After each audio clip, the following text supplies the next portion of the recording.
ಪ್ರಶ್ನೆ, ಯಾಕೆ ಇಷ್ಟೆಲ್ಲ ಮಾಡೋದು ಇವರು ಅಂತ ಅಲ್ವಾ? ಎಷ್ಟೋ ಜನಕ್ಕೆ ಪ್ರಶ್ನೆ ಇರುತ್ತೆ, ಏನ್ ಮಾಡ್ತಾ ಇದ್ದಾರೆ ಇವರು, ಯಾಕೆ ಇಷ್ಟೆಲ್ಲ ಮಾಡ್ಬೇಕು, ಇಷ್ಟೆಲ್ಲ ಪ್ರಯಾಸ ಯಾಕೆ? ಕೇಳಿಸ್ಕೊಂತ ಇಲ್ಲ ಗೋಪಾಲನ್ನ ಕೇಳಿಸ್ಕೊಂತ ಇಲ್ಲ, ಗೋಪಾಲನ್ನ ಕೇಳಿಸ್ಕೊಂತ ಇಲ್ಲ ನೀವು. ಅಮ್ಮ ಕಸ್ತೂರಿ ಅಮ್ಮ ಕೂತ್ಕೊಮ್ಮ.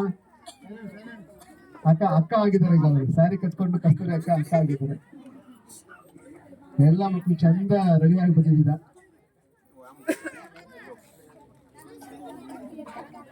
ಸರಿನಾ?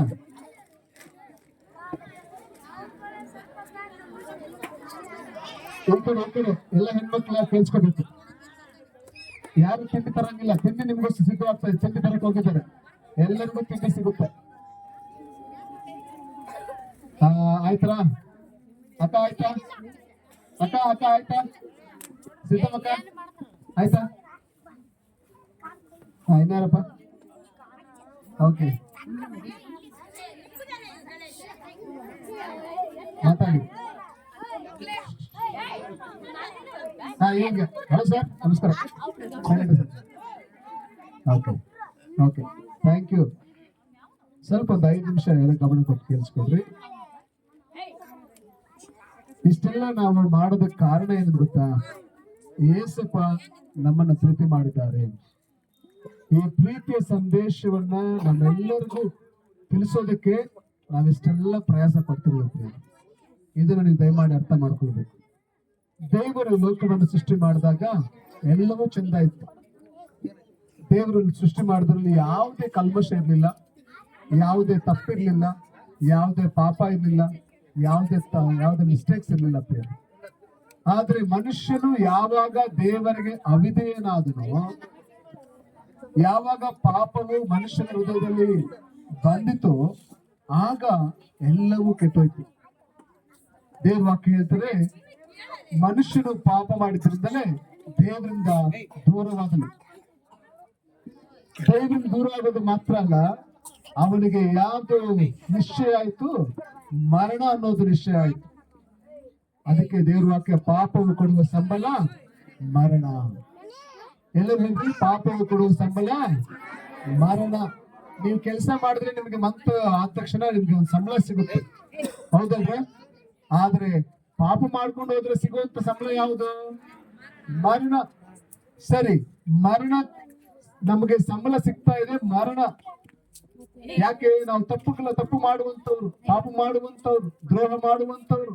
ನಾವ್ ಯಾವಾಗ್ಲೂ ಕೆಟ್ಟದ್ದೇ ಆಲೋಚನೆ ಮಾಡ್ತೇವೆ, ಕೆಟ್ಟದ್ದೇ ನೋಡ್ತೇವೆ, ಕೆಟ್ಟದ್ದೇ ಮಾತಾಡ್ತೇವೆ. ನಮ್ಮಲ್ಲಿ ಯಾವಾಗಲೂ ಕೋಪ, ಕ್ರೋಧ, ಮತ್ಸರ, ಅಹಂಭಾವ, ಅಹಂಕಾರ, ಜಂಬ, ಕುಟಿಲ ಭಾಷಣ. ನಾವು ಮಾತಾಡೋದು ತಪ್ಪು, ನಾವು ನೋಡೋದು ತಪ್ಪು, ಯೋಚನೆ ಮಾಡೋದು ತಪ್ಪು. ಪ್ರತಿ ಕ್ಷಣ ನಾವು ತಪ್ಪುಗಳ ಮೇಲೆ ತಪ್ಪುಗಳು ಮಾಡ್ತಾನೆ ಇದ್ದೀವಿ. ಹಾಗಾದ್ರೆ ಇದಕ್ಕೆ ಪರಿಹಾರ ಏನು? ಇದಕ್ಕೆ ಕೊಡುವ ಸಂಬಳ, ಇದಕ್ಕೆ ಸಿಗುವಂತ ಸಂಬಳ ಅದು ಮರಣವೇ ಆಗಿದೆ, ನಾಶನವೇ ಆಗಿದೆ. ನಾವು ಹೋಗುತ್ತಿರುವಂತ ದಾರಿ ಯಾವುದು? ನರಕದ ದಾರಿ ಆಗಿದೆ. ನರಕ ಅಂದ್ರೆ ಅಗ್ನಿ, ಅದು ಹಗಲು ಇರಲು ಸುಡುವ ಬೆಂಕಿ ಆಗಿದೆ. ಪ್ರೀತಿ ದೇವ ಮಗನೇ, ಈ ಸುಡುವಂತ ಬೆಂಕಿ, ಅದಕ್ಕೆ ನಾವೆಲ್ಲರೂ ಹಾದು ಹೋಗ್ತಾ ಇದ್ದೀವಿ. ಅದ್ರ ಜೊತೆಗೆ ನಾವೆಲ್ಲರೂ ಮಾಡ್ತಾ ಇದ್ದೀವಿ, ನಡೀತಾ ಇದೀವಿ ಪ್ರತಿದಿನ. ಹಾಗಾದ್ರೆ ಇದಕ್ಕೆ ಮಾರ್ಗ ಏನು? ಇದಕ್ಕೆ ಬಿಡುಗಡೆ ಏನು? ಮನುಷ್ಯ ಯೋಚನೆ ಮಾಡ್ಲಿಲ್ಲ, ಆದ್ರೆ ಯಾರು ಯೋಚನೆ ಮಾಡಿದ್ರು? ನಿನ್ನನ್ನು ನನ್ನ ಸೃಷ್ಟಿ ಮಾಡಿದಂತ ದೇವರು ಯೋಚನೆ ಮಾಡಿದ್ರು ಪ್ರಿಯರೇ. ಹಾಗಾದ್ರೆ ಕುರುಡನಿಗೆ ದಾರಿ ತೋರ್ಸಕ್ಕಾಗುತ್ತಾ? ಆಗೋದಿಲ್ಲ. ಕುರುಡನಿಗೆ ದಾರಿ ತೋರಿಸ್ಬೇಕಂದ್ರೆ ಯಾರು ಬರ್ಬೇಕು? ಚೆನ್ನಾಗಿ ಕಣ್ ಕಾಣಿಸುವಂತ ವ್ಯಕ್ತಿ ಬರ್ಬೇಕು, ಹೌದಲ್ವಾ? ಹಾಗಾದ್ರೆ ಪಾಪಿಗಳನ್ನ ರಕ್ಷಿಸಲು ಪಾಪಿಗಳಿಗೆ ಸಾಧ್ಯನಾ? ಸಾಧ್ಯ ಇಲ್ಲ. ಸೊ ಪಾಪಿಗಳನ್ನು ರಕ್ಷಿಸಲು ಪಾಪ ರಹಿತ ವ್ಯಕ್ತಿ ಒಬ್ಬ ಬರಬೇಕಾಗಿದೆ. ಅದಕ್ಕೆ ಒಂದು ಸುಂದರವಾದ ಕಥೆ ಹೇಳ್ತದೆ. ಒಂದು ಊರಲ್ಲಿ ಒಂದು ಚಿಕ್ಕ ಮನೆ ಅಂತೆ. ಆ ಮನೆಯಲ್ಲಿ ಒಂದು ಅಜ್ಜಿ ಬಿಸಿ ಕಾಯಿಸ್ಕೊಂತಿದ್ದೆ. ಜೋರು ಮಳೆ ಬರ್ತಾ ಇದೆ, ಬಿಸಿ ಕಾಯಿಸ್ಕೊಂತ ಕೂತಿದ್ದೆ. ಆ ಮನೆ ಮುಂದ್ಗಡೆ ಬಾಗಿಲಲ್ಲಿ ಏನಾಯ್ತು ಅಂತ, ತೂತಲ್ಲಿ ಒಂದು ಗಿಣಿ ಬಂದು ಕೂತ್ಕೊಂತಂತೆ, ಗುಬ್ಬಚ್ಚಿ. ಆ ಗುಬ್ಬಚ್ಚಿ ಕೂತ್ಕೊಂಡದ್ದು ಆ ಅಜ್ಜಿ ಏನಂತ ಹೇಳಿದ್ರಂತೆ, ಗುಬ್ಬಚ್ಚಿ ಒಳಗಡೆ ಬಾ ಮಳೆ ಬರ್ತಾ ಇದೆ, ಗುಬ್ಬಚ್ಚಿ ಒಳಗಡೆ ಬಾ ಮಳೆ ಬರ್ತಾ ಇದೆ, ಗುಬ್ಬಚ್ಚಿ ಒಳಗಡೆ ಬಾ. ಅಯ್ಯೋ ಏನೋ ನನ್ ಮಾತೆ ಕೇಳ್ತಾ ಇಲ್ವಲ್ಲ, ಇದು ನನ್ಗೆ ಅದು ಒಳಗಡೆ ಬರ್ತಾನೆ ಇಲ್ವಲ್ಲ ಅಂತ ಬೇಜಾರು ಮಾಡ್ಕೊಂತಿತ್ತಂತೆ ಅಜ್ಜಿ. ಅವಾಗ ಇನ್ನೊಂದು ಗುಬ್ಬಚ್ಚಿ ಬಂತಂತೆ, ಇನ್ನೊಂದು ಗುಬ್ಬಚ್ಚಿ ಬಂದ ಮಾತಾಡ್ಕೊಂಡು ಆ ಹುಡುಗ ಅಂತ ಮತ್ತೆ ಒಳಗಡೆ ಬಂದಂತೆ. ಅವಾಗ ಅಜ್ಜಿಗೆ ಗೊತ್ತಾಗಿದ್ದೇನು ವಿಷಯ ಗೊತ್ತಾ? ಅಜ್ಜಿಗೆ ಏನ್ ಗೊತ್ತಾಯ್ತು? ಗುಬ್ಬಚ್ಚಿಗೆ ಗುಬ್ಬಚ್ಚಿ ಬಂದು ಮಾತಾಡಿದ್ರೇನೆ ಅರ್ಥ ಆಗುತ್ತೆ. ನಾವು ಮನುಷ್ಯರಾದ ನಾವು ಮಾತಾಡಿದ್ರೆ ಗುಬ್ಬಚ್ಚಿಗೆ ಏನಾಗಲ್ಲ, ಅರ್ಥ. ಸೊ ದೇವರು ಮನುಷ್ಯನಿಗೆ ಅರ್ಥ ಆಗ್ಬೇಕಂದ್ರೆ ಮನುಷ್ಯನಾಗಿ ಬರ್ಬೇಕಾಗಿತ್ತು. ದೇವರಾಗಿ ಪ್ರತ್ಯಕ್ಷವಾಗಿ ಮಾತಾಡಿದ್ರೆ ಖಂಡಿತವಾಗ್ಲೂ ನಾವು ದಹಿಸುವ ಅಗ್ನಿ ಆಗಿದಿರೋದ್ರಿಂದ ನಾವೇನಾಗ್ತೀವಿ, ಭಸ್ಮ ಆಗೋಗ್ಬಿಡ್ತೀವಿ ದೇವ್ರು ಕಾಣಿಸ್ಕೊಂಡ್ರೆ, ಅಲ್ರ? ದೇವ್ರ ಮುಂದೆ ನಾವು ನಿಂತ್ಕೊಳಕ್ಕಾಗುತ್ತಾ? ನಿಂತ್ಕೊಳಕ್ಕಾಗೋದಿಲ್ಲ. ಯಾಕಂದ್ರೆ ಮಹಾಪರಿಶುದ್ಧನಾಥನು, ನಾವು ಮಹಾಪಾಪಿಗಳು ಅಲ್ವಾ? ಸೊ ಹಾಗಾಗಿ ದೇವ್ರು ಏನ್ ಮಾಡಿದ್ರು, ಒಂದು ಆಲೋಚನೆ ಮಾಡಿದ್ರು. ಆ ಆಲೋಚನೆಯೇ ಯೇಸು ಸ್ವಾಮಿ. ಹಲ್ಲೆಲೂಯಾ. ಯೇಸು ಸ್ವಾಮಿ ಅವ್ರನ್ನ ಈ ಲೋಕಕ್ಕೆ ಮನುಷ್ಯನಾಗಿ ಅವರು ಕಲಿಸಿಕೊಟ್ರು. ಯೇಸು ಸ್ವಾಮಿಯವರು ಮನುಷ್ಯನಾಗಿ ಲೋಕಕ್ಕೆ ಬಂದಿದ್ದು ಮಾತ್ರವಲ್ಲ, ಆ ಶಿಲುಬೆ ಮೇಲೆ ನಮಗೋಸ್ಕರ ಏನ್ ಮಾಡಿದ್ರು, ಪ್ರಾಣ ಕೊಟ್ಟರು ಬೇರೆ. ಹಲ್ಲೆಲೂಯಾ. ನಮಗೋಸ್ಕರ ಪ್ರಾಣ ಕೊಡುವಂತ ಪ್ರೀತಿ ಯಾರಾದ್ರೂ ಮಾಡೋರಿದ್ದಾರ? ನಿಮಗೋಸ್ಕರ ಪ್ರಾಣ ಕೊಡುವಂತ ಪ್ರೀತಿ ನಿಮ್ಗ ನನ್ನ ಪ್ರಾಣ ಅಂತ ಮಕ್ಕಳನ್ನ ಗೊತ್ತಿರಲ್ಲ, ಮಕ್ಕಳು ನಿಮ್ಗೋಸ್ಕರ ಪ್ರಾಣ ಕೊಡ್ತಾರ? ಇಲ್ಲ. ಒಂದ್ ಏಜ್ ಆಯ್ತಂದ್ರೆ ಹೋಗಮ್ಮ ಹೋಗ್ ಅಂತಾರ, ಹೋಗಮ್ಮ ಹೋಗ್, ಇನ್ನು ನೀನು ಸಾಯ್ಲಿಲ್ವಾ ಅಂತ ಕೇಳ್ತಾರ. ಇನ್ನು ನೀನು ಅಲ್ಲಿ ಬಿದ್ಕೊಂಡಿರುವಂತ ಹೇಳ್ತಾರೆ. ನಿನಗೋಸ್ಕರ ಸಪರೇಟ್ ಪ್ಲೇಟು ಸಪರೇಟ್ ಗ್ಲಾಸ್ ಮಾಡ್ಬಿಡ್ತಾರೆ. ಯಾರು? ನಿನ್ ಪ್ರಾಣ ಅನ್ಕೊಂಡಂತ ಮಕ್ಕಳು, ನಿನ್ ಪ್ರಾಣ ಅನ್ಕೊಂಡ ಮಕ್ಕಳು.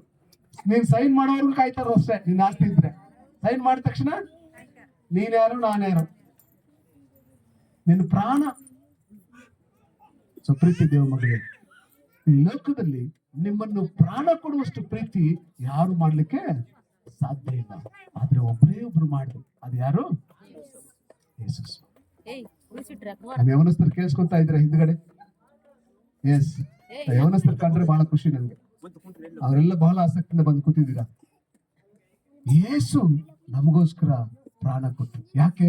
ನಾನು ಅವಾಗ ಹೇಳಿದ್ನಲ್ಲ, ಪಾಪಿಗಳನ್ನ ರಕ್ಷಿಸೋದಕ್ಕೆ ಸಾಧ್ಯ ಇಲ್ಲ. ಸೊ ಪಾಪಿಗಳಾದ ನಮ್ಮನ್ನು ರಕ್ಷಿಸೋದಕ್ಕೋಸ್ಕರ ಪಾಪರಹಿತನಾಗಿರುವಂತ ಯೇಸು ಏನಾಗಬೇಕಾಗಿತ್ತು? ಆ ಶಿಲೆ ಮೇಲೆ ತನ್ನ ಪ್ರಾಣ ಕೊಡ್ಬೇಕಾಗಿತ್ತು. ತನ್ನ ಪ್ರಾಣ ಕೊಟ್ಟಿದ್ದು ಮಾತ್ರ ಅಲ್ಲ, ಆತನು ತನ್ನ ಸಂಪೂರ್ಣ ದೇಹದ ರಕ್ತವನ್ನು ಸುರಿಸಿದ್ದು. ಆ ರಕ್ತವನ್ನು ಸುರಿಸಿ ಸಂಪೂರ್ಣವಾಗಿ ಆ ಶಿಲೆ ಮೇಲೆ ತ್ಯಾಗ ಮಾಡಿ ಆತನು ಹಾಗೆ ಸತ್ತು ಹೋಗಲಿಲ್ಲ ಪ್ರಿಯರೇ. ಆತನೇನಾದ್ರು ಮೃತ್ಯುಂಜಯನಾಗಿದ್ದರು. ಹಲ್ಲೆಲೂಯಾ. ಎಲ್ಲ ಜೋರ್ ಚಪ್ಪಲ್ ಯೇಸು ಸ್ವಾಮಿ ಸತ್ತು ಹೋಗ್ಲಿಲ್ಲ, ಆತನು ಸತ್ತು ಎದ್ದು ಬಂದ್ರು. ಹೌದಿಲ್ಲ? ಇವತ್ತು ನಾವು ಇಷ್ಟು ಜನ ಮಹಾನ್ ವ್ಯಕ್ತಿಗಳನ್ನ ಏನ್ ಮಾಡ್ತೀವಿ, ಸತ್ತೋದ್ರು ಅಂತ ಹೇಳ್ತೀವಿ. ನಮ್ಮ ಭಾರತ ದೇಶದ ಪಿತಾಮಹ ಯಾರು? ಗಾಂಧೀಜಿಯವರು. ಅವ್ರೇನಾದ್ರು ಸತ್ತು ಹೋದ್ರು. ವಿವೇಕಾನಂದರು ಸತ್ತು ಹೋದ್ರು. ಸುಭಾಷ್ ಚಂದ್ರ ಬೋಸ್ ಸತ್ತು ಹೋದ್ರು. ಇನ್ಯಾರು ಹೇಳ್ತೀರಾ? ಅಲೆಕ್ಸಾಂಡರ್ ಸತ್ತು ಹೋದ್ರು. ಇನ್ಯಾರು ಹೇಳ್ತೀರಾ? ದೊಡ್ಡ ದೊಡ್ಡ ವ್ಯಕ್ತಿಗಳು, ದೊಡ್ಡ ದೊಡ್ಡ ರಾಜ್ಯರು, ದೊಡ್ಡ ದೊಡ್ಡ ಮುಖ್ಯಮಂತ್ರಿಗಳು, ದೊಡ್ಡ ದೊಡ್ಡ ಪ್ರಧಾನಮಂತ್ರಿಗಳು, ದೊಡ್ಡ ದೊಡ್ಡ ರಾಷ್ಟ್ರಪತಿಗಳು ಅವ್ರೇನಾದ್ರು ಸತ್ತು ಹೋದ್ರು. ಈವನ್ ನಮ್ಮ ಫಿಲ್ಮ್ ಸ್ಟಾರ್ಗಳು ಏನಾದ್ರು ಸತ್ತು ಹೋದ್ರು. ಇವತ್ತು ನಿಮ್ಮ ಹೃದಯಗಳಲ್ಲಿ ಆರಾಧ್ಯ ದೇವರು ಎಂಬುದಾಗಿ ಅನ್ಕೊಳ್ತಿರುವಂತ ವ್ಯಕ್ತಿಗಳು ಇವತ್ತು ಏನಾಗಿದ್ದಾರೆ? ಸತ್ತು ಹೋದ್ರು. ಹೀರೋ ಎಂಬುದಾಗಿ ನೀವು ಅನ್ಕೊಳ್ತಿರುವಂತವ್ರು ಏನಾದ್ರು ಸತ್ತು ಹೋದ್ರು. ಆದ್ರೆ ಸತ್ತು ಹೋದರು ಅಂತ ಹೇಳದೇ ಇರುವಂತ ಒಬ್ಬ ಹೆಸರಿದೆ ಅಂತಂದ್ರೆ ಆ ಹೆಸರು ಯಾವುದು? ಹಲ್ಲೆಲೂಯಾ. ಯಾರ ಸಮಾಧಿನೂ ಖಾಲಿ ಇಲ್ಲ, ಆದ್ರೆ ಯೇಸಪ್ಪ ಸಮಾಧಿ ಮಾತ್ರ ಖಾಲಿ ಇದೆ ಇವತ್ತಿಗೂ. ಇವತ್ತು ಅನೇಕರು ಭಾರತ ದೇಶದ ಇಸ್ರಾಯೇಲ್ ದೇಶಕ್ಕೆ ಹೋಗಿ ಆ ಒಂದು ಸಮಾಧಿ ನೋಡ್ಕೊಂಡು ಬರ್ತಾ ಇದ್ದಾರೆ. ಹಲ್ಲೆಲೂಯಾ. ಸತ್ತು ಅವರು ತಿರುಗಿ 3ನೇ ದಿವಸ ಎದ್ದು ಬಂದು ಮಾತ್ರವಲ್ಲ, ನಿನಗೂ ನನಗೂ ಏನ್ ಮಾಡ್ತಾ ವಾಗ್ದಾನ ಮಾಡಿದ್ದಾರೆ, ತಿರುಗಿ ನಾನು ಬರ್ತೇನೆ, ನಿಮ್ಮೆಲ್ಲರನ್ನು ಪರಲೋಕ ರಾಜ್ಯಕ್ಕೆ ಕರ್ಕೊಂಡು ಹೋಗ್ತೀನಿ. ಯಾರನ್ನ? ಯಾರ್ಯಾರು ಆತನನ್ನು ಅಂಗೀಕರಿಸಿದ್ದಾರೋ ಅಂದ್ರೆ ಆತನ ಹೆಸರ ಮೇಲೆ ನಂಬಿಕೆ ಇಟ್ಟಿದ್ದಾರೋ ಅವರಿಗೆ ದೇವರ ಮಕ್ಕಳಾಗುವಂತ ಅಧಿಕಾರ ಕೊಟ್ಟನು. ಯಾರ್ಯಾರಿಗೆ ಅಧಿಕಾರ ಕೊಟ್ಟರಂತೆ? ದೇವರ ಮಕ್ಕಳಿಗೆ. ಯಾರ್ಯಾರು ಆತನ ದೇವರ ಮಕ್ಕಳಾಗ್ಲಿಕ್ಕೆ ಸಾಧ್ಯ? ಯೇಸು ಸ್ವಾಮಿ ನಿಜವಾದ ದೇವರು ಎಂಬುದು ಅಂಗೀಕರಿಸಿಕೊಳ್ಳುವಂತವರು ದೇವರ ಮಕ್ಕಳಾಗ್ಲಿಕ್ಕೆ ಸಾಧ್ಯ. ಅದಕ್ಕೆ ವಿಶ್ವ ಮಾನವ ಸ್ವಾಮಿ ವಿವೇಕಾನಂದರು ಒಂದು ಮಾತು ಹೇಳ್ತಾರೆ, ನಾವು ಮಾನವ ರೂಪವನ್ನು ಧರಿಸಿರುವ ಯೇಸುವನ್ನೇ ದೇವರೆಂದು ಪೂಜಿಸಬೇಕು. ನೀವು ಯೇಸುವನ್ನು ಬಿಟ್ಟು ದೇವರನ್ನು ಕಲ್ಪಿಸಿಕೊಂಡುದಕ್ಕೆ ಮಾಡುವ ಪ್ರಯತ್ನವೆಲ್ಲ ನಿಷ್ಫಲವಾಗುವುದು. ನಾನು ಪ್ಯಾಲೆಸ್ತೇನದಲ್ಲಿ ಇದ್ದಿದ್ರೆ ಜೀಸಸ್ಸಿನ ಕಾಲದಲ್ಲಿ ಆತನ ಪಾದಗಳನ್ನು ನನ್ನ ಕಣ್ಣೀರಿನಿಂದ ತೊಳೆಯುತ್ತಿರಲಿಲ್ಲ, ನನ್ನ ಹೃದಯದ ರಕ್ತದಿಂದ ತೊಳೆಯುತ್ತಿದ್ದೆ. ನಿಮಗೆ ಮುಕ್ತಿ ಬೇಕಾದ್ರೆ ಯೇಸುವನ್ನೇ ಆರಾಧಿಸಿ. ನೀವು ಕಲ್ಪಿಸಿಕೊಳ್ಳಬಲ್ಲ ಎಲ್ಲಾ ದೇವ ಮಾನವ ಭಾವನೆಗಳಿಗಿಂತ ಮಿಗಿಲಾಗಿರುವವನು ಆತ. ಹಲ್ಲೆಲೂಯ. ಯಾರು ಹೇಳಿದ ಮಾತು? ವಿವೇಕಾನಂದರು ಹೇಳಿದಂತ ಮಾತು. ಓಕೆ, ರಾಷ್ಟ್ರಪತಿ ಮಹಾತ್ಮ ಗಾಂಧೀಜಿಯವರು ಯಶನ ಗೊತ್ತಿದೆ. ಯಶನ ಅವ್ರ ಬಗ್ಗೆ ಕೇಳಿದ್ದೀರಾ? ಎಲ್ಲರೂ ಇಲ್ಲ, ಎಲ್ಲರೂ ಕೇಳಲೇಬೇಕು. ನಿಮ್ಮೆಲ್ಲ ನೋಟುಗಳಲ್ಲಿ ಯಾರ ಚಿತ್ರ ಇದೆ? ಮಹಾತ್ಮ ಗಾಂಧೀಜಿಯವರು. ನಮ್ಮ ದೇಶಕ್ಕೆ ಸ್ವತಂತ್ರ ಬರ್ಲಿಕ್ಕೆ ಪ್ರಮುಖ ಕಾರಣವಾದಂತವ್ರು ಯಾರು? ರಾಷ್ಟ್ರಪತಿ ಮಹಾತ್ಮ ಗಾಂಧೀಜಿಯವರು. ಅವ್ರು ಹೇಳಿದ ಮಾತು ನೋಡ್ರಿ, ನಿರ್ದೋಷಿಯಾದ ಮನುಷ್ಯನು ಇತರರ ಮತ್ತು ಆತನ ವೈರಿಗಳ ಒಳಿತಿಗಾಗಿಯೂ ಸಹ ತನ್ನನ್ನು ತಾನೇ ಯಜ್ಞವಾಗಿ ಸಮರ್ಪಿಸಿಕೊಂಡು ಲೋಕದ ವಿಮೋಚಕನಾಗಿ ಕಂಡು ಬಂದನು. ಇದೊಂದು ಪರಿಪೂರ್ಣವಾದ ಕಾರ್ಯವಾಗಿತ್ತು. ಪ್ರತಿಯೊಬ್ಬರ ಹೃದಯದಲ್ಲಿ ಕ್ರಿಸ್ತರು ಹುಟ್ಟಿ ಬರಬೇಕು. ಆತನು ಪರ್ವತದ ಮೇಲೆ ಮಾಡಿದ ಪ್ರಸಂಗ ನೇರವಾಗಿ ನನ್ನ ಹೃದಯವನ್ನೇ ಮುಟ್ಟಿತು. ಆತನದು ಪರಮ ಶ್ರೇಷ್ಠ ಅಹಿಂಸೆ. ಯಾರು ಹೇಳಿದ ಮಾತು? ಮಹಾತ್ಮ ಗಾಂಧೀಜಿಯವರು. ಅದಕ್ಕೆ ನಮ್ಮ ಸ್ವತಂತ್ರದ ಹೋರಾಟದಲ್ಲಿ ಯೇಸು ಸ್ವಾಮಿಯವರು ಹೇಳಿದಂತ ಮಾತನ್ನ ಅವರು ತನ್ನ ಆದರ್ಶವಾಗಿ ತೆಗೆದುಕೊಂಡ್ರು. ಯಾವುದು? ಒಂದು ಕೆನ್ನೆ ಹೊಡೆದ್ರೆ ಇನ್ನೊಂದು ಕೆನ್ನೆ. ಅದರಿಂದನೇ ಅಹಿಂಸಾ ತತ್ವ ಹುಟ್ಟಿತು ಪ್ರೀತಿಯ ದೇವ ಮಗುವೆ. ಓಕೆ, ಅದೇ ತರ ಮಾಜಿ ರಾಷ್ಟ್ರಪತಿ ಡಾಕ್ಟರ್ ಸರ್ವೇಪಲ್ಲಿ ರಾಧಾಕೃಷ್ಣ ಅವರ ಹೆಸರೇ ಗೊತ್ತಿದೆ. ಕೇಳದೇ ಇರುವಂತವ್ರು ಯಾರು ಇಲ್ಲ. ಅವ್ರು ಹೇಳಿದ ಮಾತು ನೋಡ್ರಿ, ಯೇಸು ಶಿಲುಬೆಯ ಮೇಲೆ ಇದ್ದಾಗ ತನ್ನನ್ನು ತಾನೇ ಯಾಕೆ ಕಾಪಾಡಿಕೊಳ್ಳಲಿಲ್ಲವೆಂದರೆ ಆತನು ಜಗತ್ತನ್ನು ಕಾಪಾಡಲು ಹುಟ್ಟಿದ್ದಾನೆ ಹೊರತು ತನ್ನನ್ನು ತಾನು ರಕ್ಷಿಸಿಕೊಳ್ಳಲು ಅಲ್ಲ. ನನ್ನ ತಿಳುವಳಿಕೆ ಪ್ರಕಾರ ಗುರು ಎಂಬುದಾಗಿ ಕರೆಯಲ್ಪಡಲು ಯೋಗ್ಯವಾದ ವ್ಯಕ್ತಿ ಒಬ್ಬನು ಮಾತ್ರ ಇರ್ತಾನೆ. ಆತನು ನಜರೇತಿನ ಯೇಸು ಹೊರತು ಬೇರೆ ಯಾರು ಇಲ್ಲ. ಹಲ್ಲೆಲೂಯ. ಓಕೆ, ಯಾರೆಲ್ಲ ಚರಿತ್ರೆಯಲ್ಲಿ ಓದ್ತಾ ಇದ್ರೆ ಚರಿತ್ರೆಯಲ್ಲಿ ನಿಮ್ಗೆ ಗೊತ್ತಿದೆ, ಮಹಾನ್ ಚಕ್ರವರ್ತಿ ನೆಪೋಲಿಯನ್ ಬೋನಾಪಾರ್ಟಿ ಅವರ ಬಗ್ಗೆ ನೀವು ಕೇಳುವಾಗ ಅವ್ರು ಹೇಳಿದಂತ ಮಾತು ನೋಡ್ರಿ, ಜಗತ್ತಿನಲ್ಲಿ 2 ಶಕ್ತಿಗಳಿವೆ, ಕತ್ತಿ ಮತ್ತು ಪ್ರೀತಿ. ಪ್ರೀತಿಯು ಯಾವಾಗಲೂ ಕತ್ತಿಯನ್ನು ಸೋಲಿಸುತ್ತದೆ. ನಾನು ಅಲೆಕ್ಸಾಂಡರ್, ಸೀಸರ್ ಮತ್ತು ಚಾರ್ಲಮೆನ್ ದೊಡ್ಡ ದೊಡ್ಡ ಸಾಮ್ರಾಜ್ಯಗಳನ್ನು ಕತ್ತಿಯನ್ನು ಸ್ಥಾಪಿಸಿದೆ, ಆದರೆ ಅವು ಈಗ ಉಳಿದಿಲ್ಲ. ಆದ್ರೆ ಯೇಸು ಒಬ್ಬನು ಮಾತ್ರ ತನ್ನ ಸಾಮ್ರಾಜ್ಯವನ್ನು ಪ್ರೀತಿಯ ಮೇಲೆ ಕಟ್ಟಿದ. ಇಂದಿಗೂ ಲಕ್ಷಾಂತರ ಕೋಟಿ ಜನರು ಆತನಿಗಾಗಿ ಸಾಯಲು ಸಿದ್ಧರಿದ್ದಾರೆ. ಹಲ್ಲೆಲೂಯ. ಸತ್ಯ ಅಲ್ವಾ? ಸತ್ಯನ? ಇದೆಲ್ಲ ಮಾತುಗಳು ಸತ್ಯನ? ಯಾರೋ ಸ್ಟೋರಿನ ಹೇಳ್ಬಿಟ್ಟು ಹೇಳಿಲ್ಲ. ಎಲ್ಲ ನಮ್ಗೆ ಗೊತ್ತಿರುವಂತ ಪರಿಚಯ ಇರುವಂತ ವ್ಯಕ್ತಿಗಳು ಮಾತಾಡಿದಂತ ಮಾತುಗಳನ್ನ ನಾನು ನಿಮ್ಮ ಹತ್ರ ಮಾತಾಡ್ತಾ ಇದ್ದೀನಿ. ಪ್ರೀತಿ ದೇವ ಮಗುವೆ, ಹಾಗಾದ್ರೆ ಮೋಕ್ಷಕ್ಕೆ ಮಾರ್ಗ ಯಾವುದು ಗೊತ್ತಾ? ಯೇಸು. ಮೋಕ್ಷಕ್ಕೆ ಮಾರ್ಗ ಅದು ಯೇಸು ಆಗಿದ್ದಾರೆ. ನಿಮ್ಮ ಯೇಸು ಕ್ರಿಸ್ತನ ಬಗ್ಗೆ ನಿಮ್ಮ ತೀರ್ಮಾನ ಈಗ ತೆಗೆದುಕೊಂಡ್ರಿ. ನಿಮ್ಮ ವೈರಿಗಳನ್ನು ಪ್ರೀತಿಸಿರಿ, ನಿಮ್ಮನ್ನು ಹಿಂಸೆ ಪಡಿಸೋರಿಗೋಸ್ಕರ ದೇವರನ್ನು ಪ್ರಾರ್ಥಿಸಿರಿ, ನಿಮ್ಮನ್ನು ಶಪಿಸೋರಿಗೋಸ್ಕರ ಆಶೀರ್ವಾದ ಮಾಡ್ರಿ. ಹೀಗೆ ಮಾಡಿದ್ರೆ ನೀವು ದೇವರಿಗೆ ಮಕ್ಕಳಾಗಿರುವಿರಿ. ಯಾವ ವ್ಯಕ್ತಿ, ಯಾವ ವೇದ ಆದ್ರೂ ಈ ತರ ಬೋಧನೆ ಮಾಡುತ್ತಾ ನಿಮ್ಮ ವೈರಿಗಳನ್ನು ಪ್ರೀತಿ ಮಾಡ್ರಿ ಅಂತ? ನಿಮ್ಮನ್ನು ಹಿಂಸೆ ಪಡಿಸೋರಿಗೋಸ್ಕರ ಪ್ರಾರ್ಥಿಸಿರಿ ಅಂತ ಹೇಳ್ತದ? ಕ್ಷಮಿಸ್ರಿ ಅಂತ ಹೇಳ್ತದ? ಒಡೆಯುವಂತವನ್ನ ಕ್ಷಮಿಸ್ರಿ ಅಂತ ಹೇಳ್ತದ? ಆದ್ರೆ ಬೈಬಲ್ ಹೇಳ್ತದೆ ಪ್ರಿಯರೇ. ಅದಕ್ಕೆ ಇಷ್ಟೊಂದು ದೊಡ್ಡ ಸಾಮ್ರಾಜ್ಯವು ಯೇಸು ಕ್ರಿಸ್ತನಿಂದ ಸ್ಥಾಪಿತವಾಯಿತು. ಯಾತನು ಯಾವುದೇ ಮತವನ್ನು ಸ್ಥಾಪಿಸಲು ಬಂದಿರಲಿಲ್ಲ ಪ್ರಿಯರೇ. ಯಾವುದೇ ಕುಲವನ್ನು, ಜಾತಿಯನ್ನು, ಯಾವುದೇ ಪಂಗಡವನ್ನು ಸ್ಥಾಪಿಸಲು ಬಂದಿಲ್ಲ. ಇವತ್ತು ಯಾವುದು ಅದನ್ನು ನೀವು ಕಾಣಲಿಕ್ಕೆ ಸಾಧ್ಯನೇ ಇಲ್ಲ. ಆದ್ರೆ ಅದನ್ನು ಒಂದೇ ಒಂದು ಸ್ಥಾಪಿಸ್ತಾ ಇದ್ದಾರೆ. ಏನು ಗೊತ್ತಾ? ಪ್ರೀತಿಯನ್ನು ಸ್ಥಾಪಿಸ್ತಾ ಇದ್ದಾರೆ. ನಿಮ್ಮ ಹೃದಯಗಳಲ್ಲಿ ಪ್ರೀತಿಯನ್ನು ಇಟ್ಕೊಳ್ಳುವುದಾದ್ರೆ ದೇವರು ನಿಮ್ಮೊಂದಿಗಿದ್ದ ಹಾಗೆ. ಪ್ರೀತಿ ದೇವ ಮಗುವೆ, ಹಿಂದೆ ಆ ನಿರ್ಧಾರ ಮಾಡ್ಕೊಳ್ತೀಯ? ಎಲ್ಲ ಹಿಂದೆ ಇರುವಂತ ಯವನಸ್ಥರೆಲ್ಲರೂ ನಿಮ್ಮ ಹೃದಯ ಸ್ವಾಮಿ ಕೈಲಿ ಒಪ್ಪಿಸಿಕೊಳ್ಳಕ್ಕೆ ಸಿದ್ಧ ಇದ್ದೀರಾ? ಆತನ ಏನನ್ನು ಕೇಳುದಿಲ್ಲ. ಏನನ್ನು ಆತನಿಗೆ ನೀವು ಮೊಣಕಾಲು ಸೇವೆ ಮಾಡಬೇಕಾಗಿಲ್ಲ. ನೀವು ಯಾವುದೇ ತರಹದ ಕೂದಲು ಕೊಡಬೇಕಾದ ಅವಶ್ಯಕತೆ ಇಲ್ಲ. ಯಾವುದೇ ತರದ ಹಣ ಕೊಡಬೇಕಾದ ಅವಶ್ಯಕತೆ ಇಲ್ಲ. ಯಾವುದೇ ಸಾಮಗ್ರಿಗಳು ಕೊಡಬೇಕಾದ ಅವಶ್ಯಕತೆ ಇಲ್ಲ. ಇಲ್ಲ ಯಾವುದೋ ಬೆಟ್ಟ ಹತ್ತಬೇಕಾದ ಪರಿಸ್ಥಿತಿ ಬೇಕಾಗಿಲ್ಲ. ಯಾವುದೋ ಒಂದು ಪುಣ್ಯಕ್ಷೇತ್ರಕ್ಕೆ ಹೋಗಬೇಕಾದ ಅವಶ್ಯಕತೆ ಇಲ್ಲ. ಈಗೆಲ್ಲ ಕೂತಿದ್ದೀರಲ್ಲ, ಇಲ್ಲೇನೆ ನೀವು ಏಸಪ್ಪ ನನ್ನ ಹೃದಯದಲ್ಲಿ ಬಾ ಅಂತಂದ್ರೆ ಮುಗೀತು. Hallelujah, hallelujah. ಇಂಥ ಅದ್ಭುತವಾದ ಅವಕಾಶ ಯಾರಿಗಾದ್ರೂ ಇದೆಯಾ? ಬಗ್ಗೆ 2 ನಿಮಿಷ ಕಣ್ಣುಗಳು ಮುಚ್ಚಲ್ವಾ? 2 ನಿಮಿಷ ಕಣ್ಣುಗಳು ಮುಚ್ಚಲಿ. ಒಂದು ಚಿಕ್ಕ ಪ್ರಾರ್ಥನೆ ನಾನು ಹೇಳ್ಕೊಡ್ತೇನೆ. ಆ ಚಿಕ್ಕ ಪ್ರಾರ್ಥನೆ ನನ್ನೊಂದಿಗೆ ನೀವು ಮಾಡೋದಾದ್ರೆ ದೇವರು ಖಂಡಿತವಾಗಲಿ ಹೃದಯದಲ್ಲಿ ಬರಲಿಕ್ಕೆ ಸಾಧ್ಯ.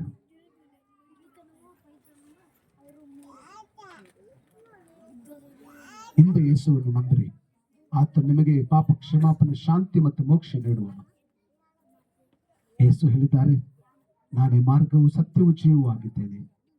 ಆತನ ಹೊರತಾಗಿ ಪಾಪ ಪರಿಹಾರವಿಲ್ಲ ಮತ್ತು ಮೋಕ್ಷವಿಲ್ಲ. ಯಾರೆಲ್ಲ ಸಿದ್ಧವಾಗಿದ್ದೀರಾ ಅವರು ಹೃದಯಪೂರ್ವಕವಾಗಿ ನಾನು ಹೇಳ್ಕೊಡುವಂತ ಪ್ರಾರ್ಥನೆಯನ್ನ ನೀವು ಹೇಳ್ರಿ. ಪ್ರಿಯ ಯೇಸುವೆ, ನೀವು ನನ್ನ ಪಾಪಗಳಿಗಾಗಿ ಶಿಲುಬೆಯಲ್ಲಿ ನನ್ನ ಅಪರಾಧಗಳ ದೆಸೆಯಿಂದ ಬಲಿಯಾಗಿದ್ದೀರಿ ಎಂದು ನಾನು ನಂಬುತ್ತೇನೆ. ನಿಮ್ಮ ಅಮೂಲ್ಯ ರಕ್ತದಿಂದ ನನ್ನ ಪಾಪವನ್ನು ತೊಳೆದು ಶುದ್ಧೀಕರಿಸಿರಿ. ನಿಮ್ಮನ್ನು ನನ್ನ ಹೃದಯದಲ್ಲಿ ಸ್ವಂತ ರಕ್ಷಕನಾಗಿ ಸ್ವೀಕರಿಸುತ್ತೇನೆ. ನನ್ನನ್ನು ಆಶೀರ್ವದಿಸಿರಿ.